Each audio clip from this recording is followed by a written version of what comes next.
যদি আমি বলি যে ভারতবর্ষে এমন একটি মন্দির আজও দাঁড়িয়ে আছে যার সামনে এসে একদিন কেঁপে ওঠা পৃথিবী নিজেই থেমে গিয়েছিল, তাহলে কি তুমি বিশ্বাস করবে? এটা কোনো লোককথা নয়, এটা কোনো অলৌকিক গল্প নয়। এই ঘটনা নথিভুক্ত আছে কাঞ্চি কাঙ্কটি পীঠের প্রাচীন দলিলপত্রে এবং তামিলনাড়ুর কাঞ্চিপুরমে অবস্থিত শ্রী একাম্বরেশ্বর মন্দিরের ইতিহাসে। 1892 খ্রিস্টাব্দে তামিল অঞ্চলের বিস্তীর্ণ এলাকায় এক ধ্বজাবহ ভূমিকম্প শুরু হয়।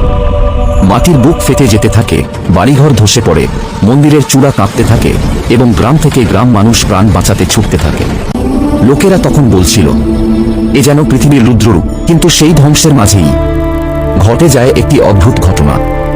যেখানেই মাটি ফেটে যাচ্ছিল, যেখানেই ভয়াবহ চিৎ ধরছিল, সেই সব ফাটল ধীরে ধীরে এসে একাম্বরেশ্বর মন্দিরের পবিত্র প্রাচীরের সামনে হঠাৎ করেই থেমে যাচ্ছিল।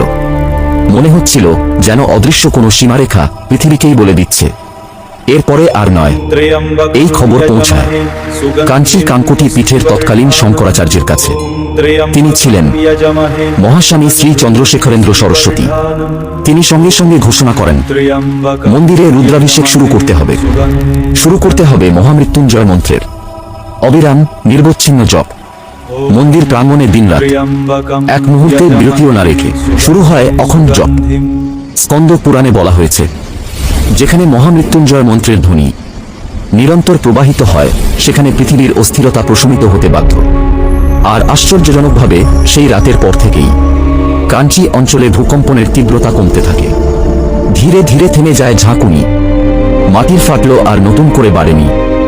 চারপাশের গ্রামগুলি ছিল ধ্বংসস্তূপ, কিন্তু একাম্বরেশ্বর মন্দির অটল, অক্ষত, নিশ্চুপ। একটিও চিৎ ধরেনি তার দেওয়ালে, একটি পাথরও খসে পড়েনি। আজও কাঞ্চিপুরমের মানুষ বলে এই মন্দির শুধু উপাসনার স্থান নয়, এ এক জীবন্ত রক্ষাকবচ। একে তারা ডাকে ভূমিকম্প থামানো মন্দির এই নামে।